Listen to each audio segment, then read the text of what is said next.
బాత్రూముల్లో spy, హోటళ్లు, మాల్స్లోనూ రహస్య కెమెరాలతో మహిళల వీడియోల రికార్డింగ్ అడ్డు పెట్టుకొని వారిపై వేధింపులు, బెదిరింపులు.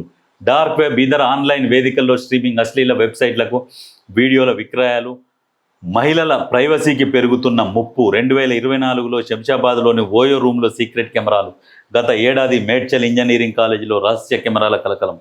అయితే ఈ రహస్య కెమెరాలు ఓయో రూమ్లో పోతున్నారు, బాగానే ఎంజాయ్ చేద్దామని పోతున్నారు. అందులో మీరు ఏదైతే ఆ అడ్రస్ ప్రూఫ్ ఇచ్చి హోటల్లో ఉంటున్నారు, ఆ స్పై కెమెరాల ద్వారా మీ ప్రైవసీని మీరు ఏకాంతంగా ఉంటున్న వేళ వాళ్ళు రికార్డు చేసుకున్నది, మీరు ఏదైతే అడ్రస్ ప్రూఫ్ ఇచ్చి నెంబర్ ఇచ్చిరో అదే నెంబర్కు కాల్ చేసి పెట్టి పడేస్తున్నారు. మిమ్మల్ని బ్లాక్మెయిల్ చేసి పైసలు వసూలు చేస్తున్నారు. మీరు బయటికి చెప్పుకోలేక అందులో సమస్యలల్లో నలిగిపోతున్నారు.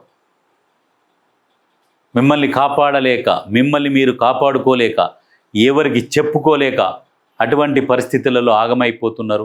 మీరు గనక వాళ్ళు అడిగిన డబ్బులు ఇవ్వకపోయేసరికి వాళ్ళు మీ అశ్లీల వీడియోలని పోస్టు చేసి అక్కడి నుంచి సంపాదించుకుంటారు.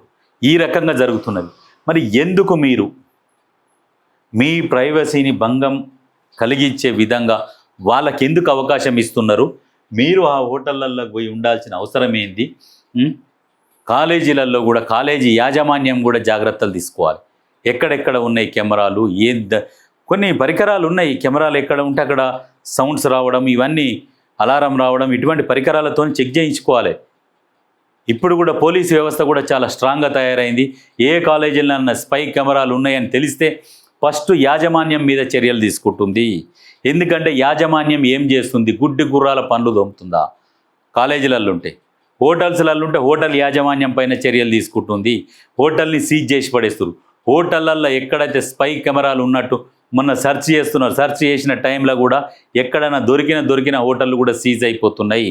దాంతోపాటు కఠినమైన శిక్షలు కూడా పడుతున్నాయి. గుర్తుపెట్టుకోర్రి. స్పై కెమెరాలు పెట్టి మీరేదో వాళ్ళని బ్లాక్మెయిల్ చేసి పైసలు వసూలు చేద్దామని చూస్తున్నారు. కటకటాల్లోకి పోతున్నారు, జైలు శిక్ష అనుభవిస్తున్నారు. చట్టాలు కూడా అంత కఠినంగా తీసుకొచ్చున్నారు.